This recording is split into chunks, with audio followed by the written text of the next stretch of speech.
Pause it. I want to educate you on this for a minute. So we just went through diagnosing this bubble, this problem right here. So you have a couple options when you see this discoloration on the tire. It is either from driving against a curb, or it is actually from the tire being flat, crushing down in this section, and as the unit drives, it's going to build up heat right here. Now, when you look at this portion of the material, you can see these very little, what they look like bubbles right there.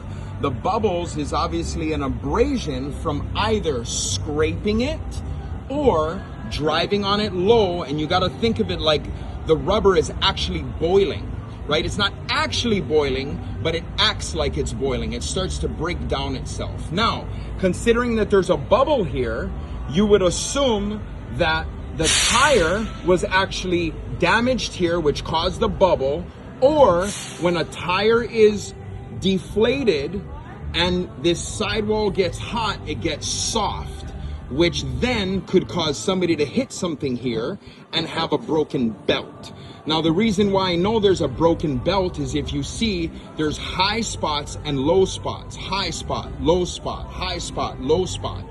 A lot of people think that is only from your suspension, but it is also caused from a broken belt. Now, I diagnosed that this was actually from curbing simply because the scrapes. So when you go around the tire and you feel the abrasion and the scraping, you feel the abrasions, it's either from it's boiling from heat or it was scratched. So when you look at the tire closely, this whole thing all the way around, you see all of these scratch marks. So now I know it's from a curb, okay? It's not from boiling because of that. So now we look at this and we identify that a belt has been broken, causing a issue here, which is the bubble. So now, how did this get caused? So as I just told the client, that usually something can come in here, you get a nail here that happens to hit exactly on the belt. Again, let's focus on the fact that we know it's a broken belt because the high and the low spots going through the tire. So I'm coming up here, I look for abrasions, I see a couple little scrapes, but it didn't look like it's big enough. One option is the staff member hit the curb, it crushed and caused that belt. But look at what we have here. So now I can see this line is not part of the pattern. Something was run over and it went inside the tire down to the belt.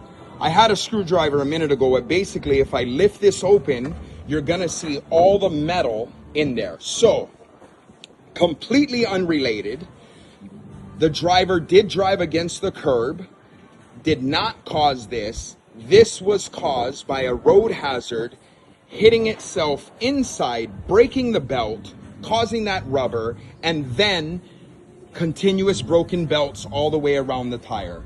This is a way that you can diagnose it. Now, this is called rock drilling.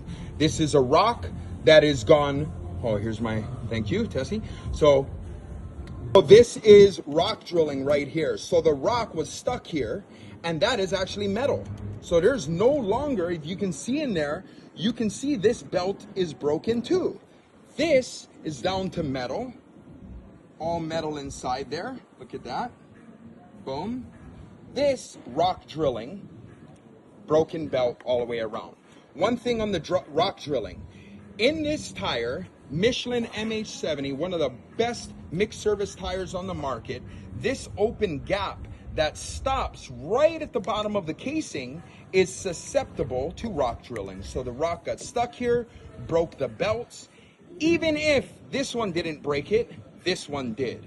Last thing I want to say, notice that this belt broke, but there is no breakage here on the side of the tire.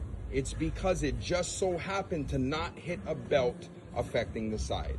This one hit exactly on the structure point for that. All right, thank you. Aloha.